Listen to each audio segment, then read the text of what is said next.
Hi everyone, this is Lavanya, nutritionist.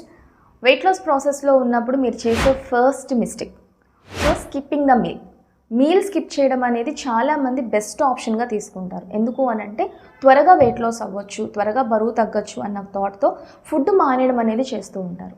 So food మానేయడం, that too main thing breakfast మానేస్తూ ఉంటారు. అస్సలు మీరు చేయొద్దు. ఎందుకు అని అంటే బ్రేక్ఫాస్ట్ అనేది మీ బ్రెయిన్కి ఒక ఫ్యూయల్ లాగా పనిచేస్తుంది, బాడీని అలర్ట్గా ఉంచడానికి హెల్ప్ చేస్తుంది.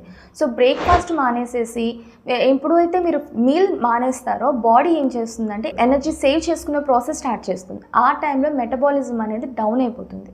సో మీరు ఏదో మీల్ స్కిప్ చేసేసి కష్టపడుతున్నారు, కానీ అది ఏమవుతుందంటే మీ బాడీకి హార్మ్ చేసే ప్రాసెస్ మీరు స్టార్ట్ చేసినట్టే. సో చక్కగా 3 మీల్స్ తింటూ ఆ 3 మీల్స్ కూడా హెల్దీగా ప్లాన్ చేసుకోండి అండ్ బ్యాలెన్స్డ్గా ప్లాన్ చేసుకోండి. ఏదైనా న్యూట్రియంట్స్ని పక్కకి అంటే కార్బ్స్ని అవాయిడ్ చేసేసి, ఫ్యాట్ని అవాయిడ్ చేసేసి కాకుండా బ్యాలెన్స్డ్గా న్యూట్రియంట్స్ ఉండేలాగా మీరు మీల్స్ని కనుక ప్లాన్ చేసుకున్నారు అని అంటే స్లోగా వెయిట్ లాస్ అయినా సరే అది మీకు లాంగ్ టైం సస్టైన్ అవుతుంది. దట్టు మీ బాడీ తగ్గే ఇంచ్ లాస్ అనేది పర్ఫెక్ట్గా ఇంచ్ లాస్ జరిగి నెక్స్ట్ ఒకవేళ మీరు మెయింటెనెన్స్లోకి వెళ్ళినా సరే అండ్ బ్యాకప్ అనేది అంటే వెంటనే మీరు బౌన్స్ అవ్వడం అనేది జరగకుండా ఉంటుంది.